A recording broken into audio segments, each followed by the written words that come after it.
Hi, and welcome to Principles in Politics, where I will discuss what's happening in Idaho politics, conservatism, as well as the Idaho State Constitution and U.S. Constitution. During the legislative session, I hope to produce several shows a week through live streaming and recorded videos, keeping it short, sweet, and to the point to help keep you informed.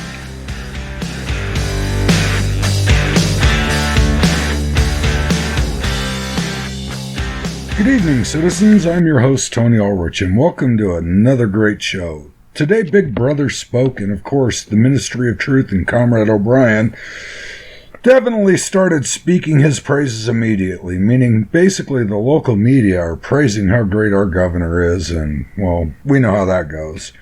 So the governor spoke today, and he said a few things that, well, I don't know how to put this. They're not untrue, but it's doublespeak. That's the best way of saying it. I'll stick with 1984 since I'm on a roll with that. Anyway, so today the governor had a nice little chat with the people of Idaho and told us what a great job he was doing and how we should continue to obey him and convince our legislatures they shouldn't do their job and stop what he's been doing. So for, 300 and some odd days now, we've been under a state of emergency or extreme emergency, depending on how you want to look at it. And the governor today said a bunch of stuff that, well, I already said that, wasn't necessarily false, but wasn't really true either. So, I mean, really what I got out of the governor's speech today was blah, blah, blah, it's not me. Blah, blah, blah, we need federal money. Blah, blah, blah, it's the fault of those who won't obey me. Blah, blah, blah, the legislature hates you because they're trying to stop me. The big take on this is he said that the actions of the legislature, which they're trying to do right now, which is stop his state of extreme emergency, are threatening the state, not only with the rollout of vaccines, but in free federal money that should be going to Idaho, but will end up going to other states. Really, do we need the federal money? I mean, free money is nice, but is it really free? What are the strings that are attached? I mean, come on. The governor's unlawfully spent a lot of money. He appropriated it. He's got no authority to do appropriations, but that's a whole nother topic also. He said there's myths. Actually, I think his direct quote is, he said, "Here is the myth. The emergency declaration somehow shut down Idaho and is taking away rights." Well, let's think about that. We'll start with rights. What rights did the governor remove right off the get-go when he declared the state of emergency? Not the extreme emergency, just the state of emergency. He said churches couldn't gather. Well, that's an infringement right there on freedom of religion. Oh, freedom of assembly. He said that, we the people couldn't get together, but if you wanted to riot, that was okay. No, actually, that wasn't him. That was Kate Brown over in Oregon. He didn't say you could riot. But he held a different standard to patriots who were standing up and wanting to protest and, his overreach and authoritarianism to those that he did for the Black Lives Matter and Antifa groups when they had their little rallies. But, that's neither here nor there. That's just politics. He didn't shut down the state. Let's see. I believe once we hit the state of extreme emergency, he had his Gestapo, the state police, threatening bars and businesses and restaurants with their liquor and food licenses and their business licenses. I mean, Boise was far worse at it than he was. But, I seem to recall several small businesses that were in the news, and the newspapers raked them over the coals because, well, they were trying to kill people and they should be listening to the governor. Well, the governor was really good at picking winners and losers. He told small businesses they had to close, they couldn't open, or if they did, they could only have so many people per square feet in their store at one time. Yet at the same time, he allowed Home Depot to function fully. He allowed Walmart to function fully. So, I guess now the almighty commander in chief and, well, dictator gets to pick winners and losers in private industry. So that's, he blocked our rights and he shut things down. There's no other way of saying it. He didn't do it. He had his health districts and his agencies do it. Oh, so we discussed the rights. I'm kind of perusing my notes here, and perusing, I should say. What about our right to, pursuit of happiness and being freedom in our businesses? And, government already has too much authority in my book on how we can and can't do business. I mean, that's not their job. We as lazy people have allowed them to do it for so long, there's going to be no taking that back. So that's just a few things right off the top of my head where, on rights he messed with. So we got, freedom of religion, freedom of assembly, property rights, private property rights especially, and just our general pursuit of happiness and freedom of choice. Shutting down Idaho, I said, how many small businesses were not allowed to operate because of him and his agencies. They blackmailed them with their business licenses and liquor licenses, picking winners and losers. I got ahead of my notes here, I'm sorry. Then he went on, I love this one, how he cherishes his partnership with the legislature. Yeah, that's code for I love the Senate because they obey me, but the House, on the other hand, screw them. There's no partnership there. There's supposed to be a system of checks and balances, and we all know how those are supposed to work, so I won't go into that a lot. But there's one chamber in the state legislature that pretty much serves the governor. They forgot what the people are about and who elect them and appoint them, and they believe their job is to give the governor what he wants. And they pretty much do it. So I have very little faith that much is actually going to get accomplished in the legislature this year, because simply, if the House passes it, the Senate's going to stop it. And the Senate will pass some stuff, but then the House will stop it. And the reason for that is it allows both chambers to save face in leadership. They can say, well, we tried, but the Senate stopped us. Well, we tried, but the House stopped us. Yeah, it's all just kind of a joke. Yeah, that's the other thing. If he cherished their actions so much, he calls their lawful actions to question his authority irresponsible. I mean, he's blaming everyone except for himself for the failures and all the issues. He claims victory for a growing economy of the state. Well, everything he did attempted to reduce it. Small businesses standing up for their own rights are what kept this economy alive. I mean, his pandering for federal money didn't help it. I mean, that's exactly what all of this was about. That big almighty check from government and the push from those that bought his election, which would be the medical lobby. I mean, think about it. Get rich. Who's getting rich off what's going on? The medical industry. I mean, and what are they pushing for? More rules, more regulations, more lockdowns. Them spending less money, but getting more free money. I mean, hospitals have been laying off people. Their beds aren't full. I mean, that's all information that's really easy to find. I mean, you can find out exactly how many hospital beds are in the state, how many long-term care facility beds are in the state, and that's all public record and easy to find on the internet. And then you can also find how many of those beds are currently being used.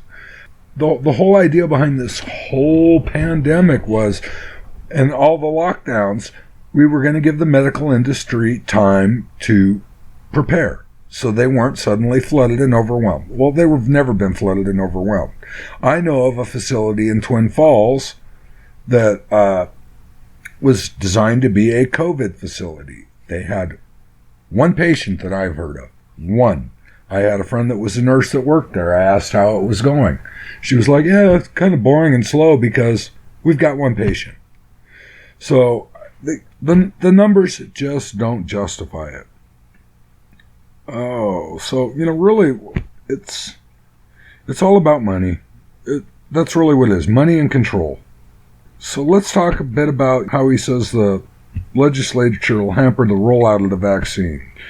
The last I saw, it was, 3 or 4 days ago, the liberals were complaining because only 28% of the vaccines that had been designated for Idaho had been given, and that they should be giving them out to the public that want them now. Well, those vaccines were designed for first responders, emergency workers, those at high risk, medical staff, and personnel. The only reason 28% of them have been given out is because no one wants to take them. They don't want to be the guinea pig. If the liberals want to take it and be the guinea pig, fine, let them. But When the group that's pushing the cure doesn't want the cure, that should tell you something right there. I mean, I'm not anti-vax. I'm not pro-vax. If you want a vaccine, get a vaccine. If you don't want one, don't get one. I've been blessed my entire life with health. I get the flu or a bug every 2, 3, 4 years. Takes me down for a couple days. I get up, I'm back and healthy. So for me, there's no question. I don't take a vaccine. Don't feel the need for it. I mean, the flu vaccine they've been developing for 70 plus years has a 45% at best success rate. But then the people that do get the vaccine and end up catching the flu anyway have a worse flu than those that just got the flu. So to me, it seems like a waste. There should be no doubt in any legislator's mind that this situation needs to end. But like the governor said, and this isn't a direct quote, but you pretty much have to go along to get along. He was saying pretty much that if the legislator didn't give him what he wanted, good luck getting what you want. So, I think he said that kind of as a way to tell them that, if you end this order, good luck getting me to sign any bills at all this year. But it's hard to say. I mean, you never know with Governor Little. I mean, he's about as liberal as it gets, and I knew that from the get-go. From the day he announced his run, I knew exactly how he was going to be. I really honestly didn't think it would take as long as it did for it to show and for people to actually realize it. Then he went on to say that the legislator is wanting to end his plandemic for political reasons. Shows exactly that he has been using this for. I mean, this is not about politics at all. He made it about politics. This is about liberties and freedoms Idahoans have always stood for and are proud of. To say a single legislator is using this for political gain when absolutely since day one you've been politicizing it is just baffling to me. I mean, this has been since day one about politics. It was about the governor flexing muscle and rubbing it in the legislator's face because he thought there was no way for them to get around it. And here in a few minutes, as soon as we get through my 330 some odd pages of notes and that I've spent most of the day working on getting ready to do this, we'll get to exactly how the legislature could have gotten around this and ended this a long time ago. It's pretty plain, simple, and cut and dry, but it takes guts. And we had 18 legislators show up, and they kind of attempted, but that's another story too. So really, saying this is being used as a political opportunity, what it really has been an opportunity for the governor to flex his muscle and act like a dictator. I mean, he's what's really made it political. Yes, people have gotten sick and people have died from COVID, and yet death totals in the country are actually lower or of a lower number than they are on the average year. We've never shut down our economy or the state over a virus. The Spanish flu, they say, everything was shut down and masks were mandated. Well, no. Most people in the country, because there was no social media and stuff, never even realized that it was an issue. I mean, they heard about it here, they heard about it there, and there were areas that had issues with it. But in general, nothing was shut down. The economy still boomed. People still went to work. The government didn't pick winners and losers. They didn't pick, what was essential and what wasn't. You took care of yourself. He talked about how the state of emergency has been declared many times throughout the state when the Teton Dam burst, flooding in the 90s, for extreme forest fires several years. Yeah, there were states of extreme emergencies declared then, but they were dealt with in very short order. I mean, it came, it was dealt with, it went. That's the whole idea behind the state of extreme emergency, is it gives you, Governor, the power to do what needs to be done on a very short period of time, because there are times when the legislature isn't in session. That's kind of the pain about having a part-time legislature, but having a part-time legislature is also a good thing. But they're not always available to guide you. They're not always available to be there for you. So there are times you need to make decisions and need to be able to make those decisions. That's what the state of emergency is for. It's so you have time to respond and you don't have to sit there and wait for 105 legislators to come from all over the state, get together and vote on something. You need to be able to react and respond. That's what it's about. You act, you respond, you take care of the situation, and then it ends. This BS about dragging it on and on and on and on and on so you can keep federal money coming in is a crock, because most of that federal money would have come in anyway, and you shouldn't be spending it the way you are. Your job is not to, I repeat, is not to appropriate funds. Your job is to send the appropriation request to the legislature, and they decide if you spend it. You know, I'm still curious to see how the legislature is going to hold you responsible for that. They won't. I mean, it'll never get past the Senate. You know, numbers really don't lie. People have just been really good at beating them into submission. Really, as smart as you all seem to think you are, Idahoans are not stupid.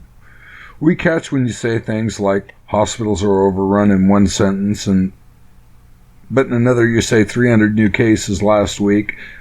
Or how many beds did those 300 cases take? How many of our beds are full? There's still plenty of room in the hospitals. Don't listen to the CDC. Actually, go read their reports. I mean, if you listen to what the press and the CDC are saying, it's totally opposite of what their actual numbers and reports are saying. I've watched them carefully. I see them all the time. There's nothing in their numbers that say we should be doing what we're doing. It's ridiculous. So you want to claim the legislature's making this political. Well, let's make this political, Governor. You claim you made Idaho one of the least regulated states in the country, that you freed the people from the regulations and overreach, yet you claim you need the emergency order to cut through all this red tape and excess, just a burden that agencies put on everything. Well, excuse me, Governor. The last I checked, as the head of the executive branch, you're in charge of these agencies. You make that red tape. The one thing you're actually allowed to do that you haven't been doing is you're allowed to go to those agencies and say, knock it off. It's actually written in code where you get to decide what rules are put before the legislature to be approved. So the red tape you're trying to cut through is yours. You don't need the emergency order to end it. You could simply end the agencies if they didn't like it. 90% of our agencies aren't constitutionally mandated, so they really wouldn't be missed. Yeah, let's get political, Governor. Whose fault is it? It's yours. And why is it your fault? Because you want to flex your muscle and you want to be a ruler. You don't want to be a representative of the people. You want to rule over us. You want us to obey you. You know, your last couple Friday press conferences, I want conformity. I want conformity.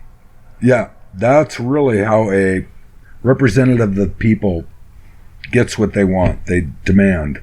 That works very well. You should know better, especially in Idaho.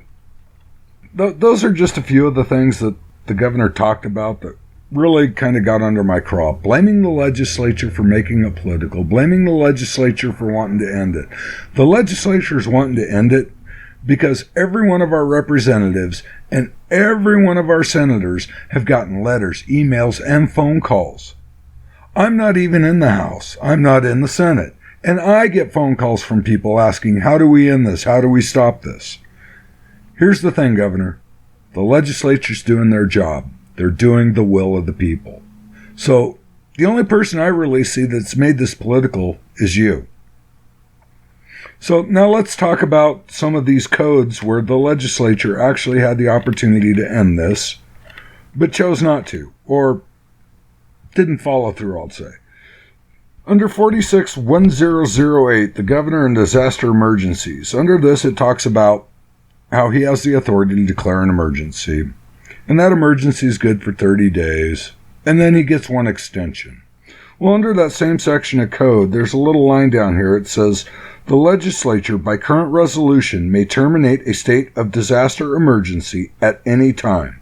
It doesn't say at any time while they're in session. It says by concurrent resolution, they may terminate the state of emergency at any time.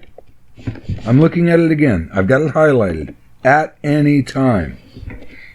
So, right there, it doesn't say that the legislature has to be in session. It says under a current resolution. House leadership and Senate leadership could have simply made phone calls, had each and every one of them write a letter, built a resolution, and done. That right there, in my opinion, actually gives them the authority to call themselves back in the case of an emergency, to declare, or I'm sorry, not to declare, but to terminate the disaster under concurrent resolution. So that's one option. Then if you look up here, I got to scroll up a little bit.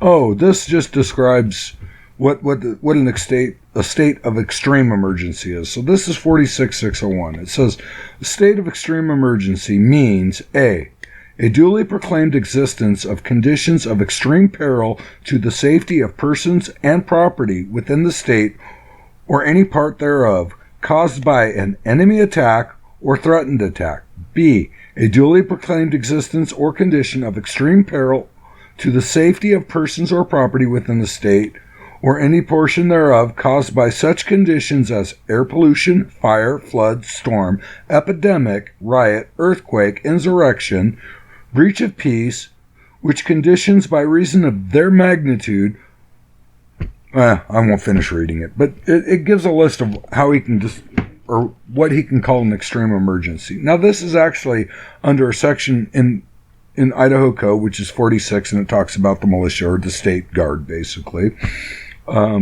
So it really doesn't differentiate between an attack and an epidemic. It basically classes them both underneath, and if you look up in definitions, there's really no defining difference. So basically, by him declaring a state of extreme emergency under 46601, pretty much put us in the form of martial law.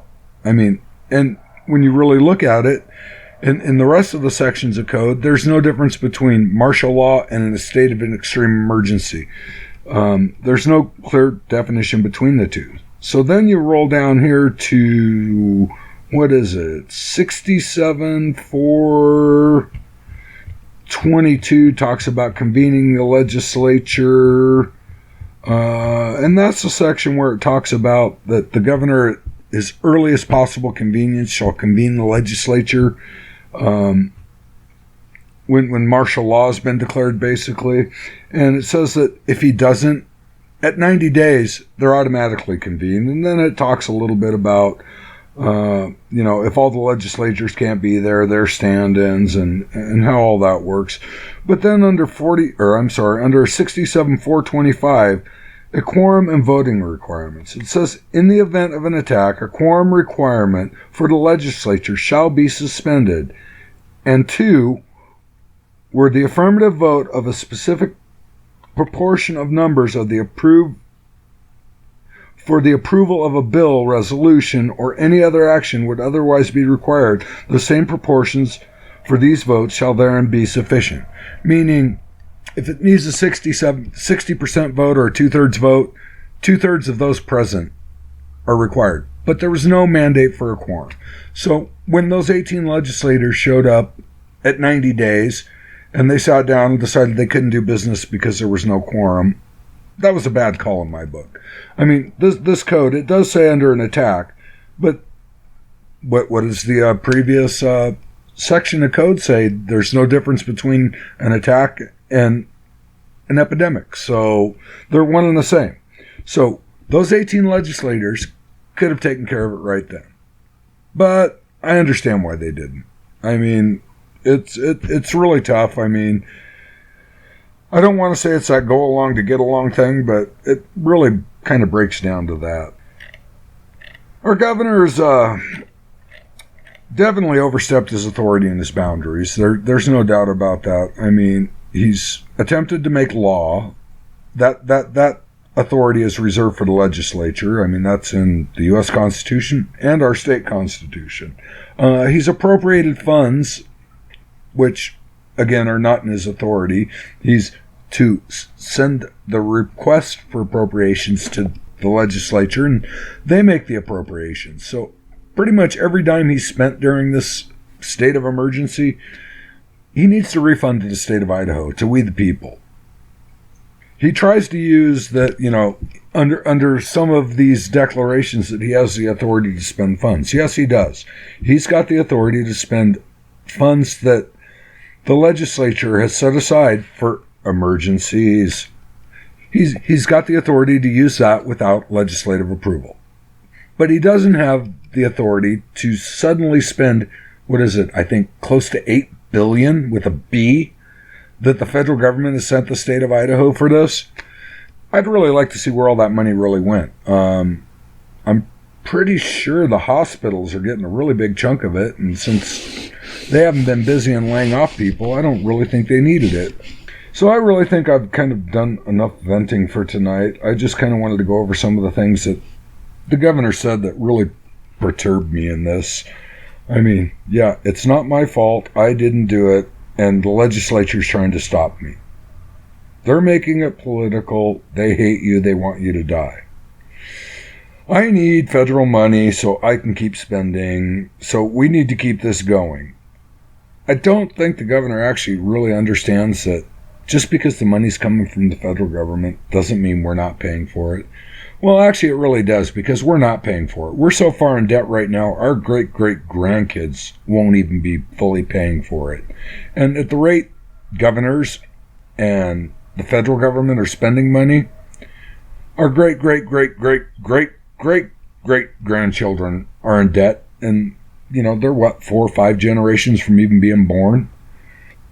It really kind of makes me sick. I started doing this probably about 12:45 today. I sat down and I've got literally 300 pages of notes and typing I did up here that I was going to try and cover, but it'd just make this way too long. I mean, we're pushing on 30 minutes right now, and no one wants to listen to me that long. I don't necessarily even want to listen to me that long, but the press is praising the governor for what he was saying. And this goes to show exactly what happened during our election. The Democrats and the liberals say one thing, the press praise them, and they will suppress everyone else. Well, what's our governor trying to do? He's trying to suppress the legislature right now. They can't do this. They need to let me continue so I can make this all better. The problem is it's a virus. It's never going to get all better. This virus is going to be here from now on in.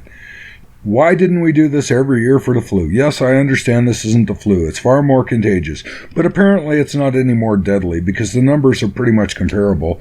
The nice thing about COVID, though, is apparently it's stopped heart attacks, cancer, and many other things because everyone's dying from COVID now and not the underlying condition. Or COVID's not the underlying condition, apparently, or, just a minor contributing factor. It's what's killing everyone, even those in car accidents. Those with no symptoms are dying from COVID too, by the way.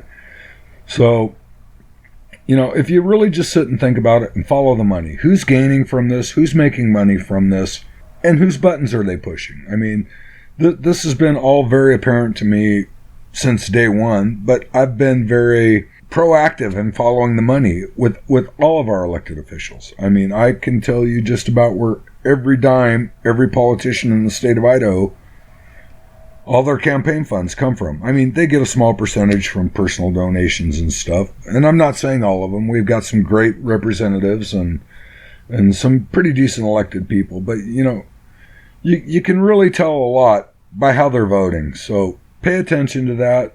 I'm going to urge you again, check into the Idaho Freedom Foundation. Watch their spending index this year. Watch their freedom index this year. Then go to follow the money. And look and see who has bought these campaigns and how your elected officials are voting. And it'll be a real eye-opener for you. Anyway, I'm going to end with that, comrades. Or, wait, no, I'm sorry. I shouldn't say comrades. I should say citizens. Have a great night, and we'll talk to you soon. If you like the show, remember to hit that like and subscribe button so you can be informed of new content as I produce it.